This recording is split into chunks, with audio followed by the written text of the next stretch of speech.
I'm going to be talking to Sachi Gibson, who is a senior research associate with the Canadian Climate Institute and one of the authors of a new report, Net Zero Opportunities, a province by province comparison. We're going to be talking about Ontario. Welcome to the interview, Sachi. Thank you. Happy to be here. Well, Ontario is the manufacturing hub of Canada, and obviously Canada's largest province. So what goes on in Ontario affects the rest of the country, obviously. So what are some of the risks that Ontario faces as the energy transition continues to accelerate?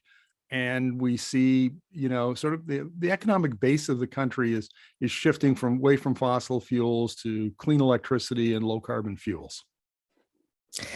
Yeah, so in the analysis that we just released, Ontario really is occupying a pretty solid leadership position among the provinces. They do have lots of companies that are starting to get into these spaces where we expect to see a lot of demand growth as we make a transition into this, low carbon economy.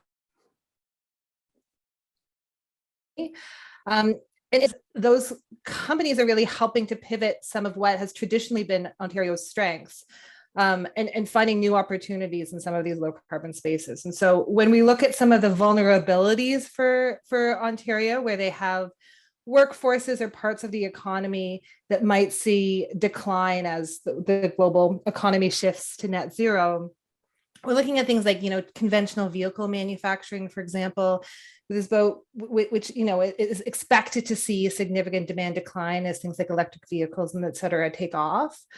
And so some of the announcements we've seen recently of some of those workforces and factories and companies really trying to pivot into some of these growth spaces and, doing things like retooling to make EVs, et cetera, is going to be part of the solution for Ontario, still building on some of its traditional strengths in manufacturing, our biggest economy, biggest market, but doing so in a way that captures some of the demand growth opportunity side of this low carbon transition.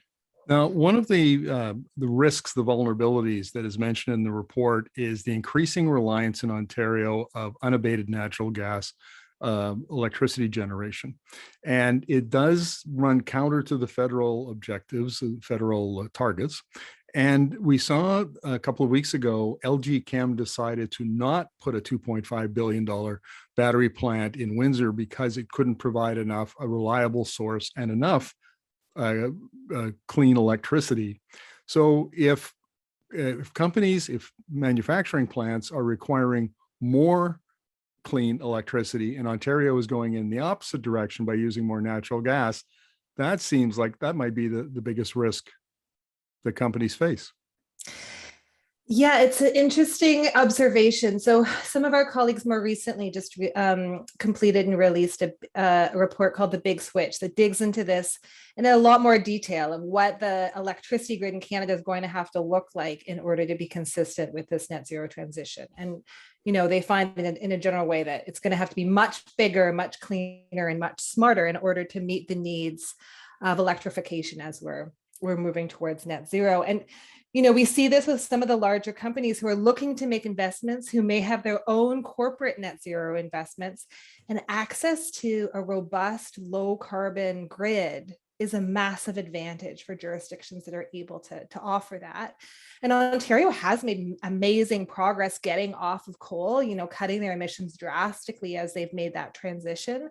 And so it is a risk for the province if that competitive advantage of a low carbon grid is no longer serving them.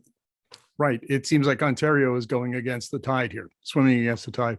Well, look, in terms of Ontario economic opportunities, you identify 276 companies across all of the 10 transition opportunity markets, which are explained in detail in the report. And you're seeing those companies concentrated in a few sectors like low carbon electricity, agriculture, tech, and alternative proteins. What can you tell us about opportunities? Yes, so in terms of the number of companies, that's really one of the metrics on which Ontario really leads. And so we see a lot of these companies, and there's a presence in all of the 10 markets that we looked at, these sort of markets where we see a lot of potential for low carbon growth. Something else that's interesting and kind of distinctive about Ontario is in many of the other provinces, a lot of these companies are really headquartered in one or two major urban centers. So when we look at British Columbia, for example, most of those companies have headquarters that are in the Metro Vancouver area. And that doesn't mean that all of their like jobs and economic opportunity are in Vancouver. But it is interesting when we look at the pattern in Ontario that we do see companies headquartered across the province. Only about 40 something percent of these 277 companies are really in that kind of greater Toronto region. And so that does show that there is a bit of, in the smaller and mid-sized centers, there is, a solid amount of entrepreneurial and innovation opportunity in Ontario as well. What about barriers to growth? We've talked about the electricity system potentially being a barrier. What other barriers are there? Yeah, and so one of the things that we were looking at in terms of how we're able to mobilize more private investment into these opportunities is, what can we do to make these investments more attractive, to try to de-risk these projects and companies? And so there are definitely things that Ontario can do in that space, and learning from other provinces like BC and Quebec who've had a lot of success in mobilizing capital to these things. So, one of the things that can help is a really stable and ambitious climate policy environment. When we look at other places like Quebec and BC, they have had a really kind of long-term stable carbon price. It's pretty predictable over time. Long-term targets for things like zero emission vehicles and low carbon buildings, that kind of thing. And it just makes investments that either depend on a carbon price or just depend on the kind of markets that climate policies create. It does de-risk those investments when the jurisdiction is, pretty predictable, pretty stable in that place. And there's ways in which the federal government can help as well in terms of, making sure that there's backstops and mutually reinforcing policies in that space. We've also seen some interesting things happening in Quebec in terms of, more innovative ways of doing public financing. So Investissement Québec, for example, has been doing some interesting projects of really trying to get some of these ambitious companies, ambitious projects off the ground. Yeah, I interviewed the author of a report for the Calgary Economic Development that set out, it kind of did the same approach to that your report did for Alberta, but with a focus on Calgary. And one of the points that it made is that climate policy these days is absolutely essential to attract capital. Now, that doesn't mean if you have poor climate policy, you won't get any capital investment in the province, but it means less. And companies are more reluctant to invest there. And that sounds like the Ford government's record on climate policy in Ontario is pretty spotty. Dismantled a lot of what was there when they came into power in 2018 and haven't made a lot of progress since then. That's got to be a major concern and a barrier to taking advantage of many of these opportunities. I mean, and for many of these things, some of these big projects in particular, what is needed is quite patient capital. They're potentially like quite a lot up front, or they require many years in order to pay off. And so you would imagine there would be a significant benefit to that sort of stability, that long-term approach. And having government policy that is really aligned with what we need to see in terms of a net zero, to have that consistency and have that reliability as an investment environment. Now, we have in recent years, even in recent months, seen interesting things happen in Ontario and with the feds and the provincial government working together. So some of these big investments, for example, in green steel, of trying to electrify some of these really high carbon operations. Again, some work that's being done to retool to EVs, et cetera.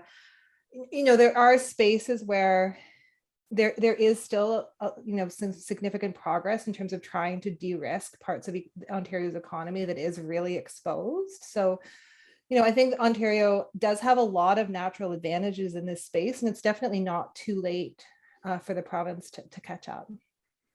So if I were to sum this up, Sachi, it is that in the last couple of years, maybe 3 years, we've seen the transition, the energy transition accelerate. companies now are under pressure to switch to electric, to build new plants and infrastructure, things like battery plants, for example. And the policy environment is key to attracting them. The existence of low cost, clean, abundant electricity is key. And Ontario, while it has had some advantages, isn't necessarily advantaged now, and it's vulnerable.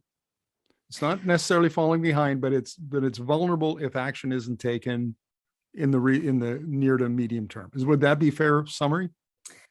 Yeah, I mean, Ontario has made a lot of progress in this space, but it's a very competitive space. So, we expect that this race to decarbonize and to hit these net zero targets globally is going to accelerate.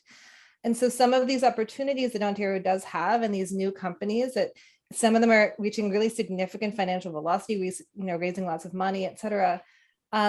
These opportunities are not going to seize themselves. Like, they do require dedicated attention in order to make sure that Ontario continues to have a foothold in these markets and can compete in this new sort of net zero economy.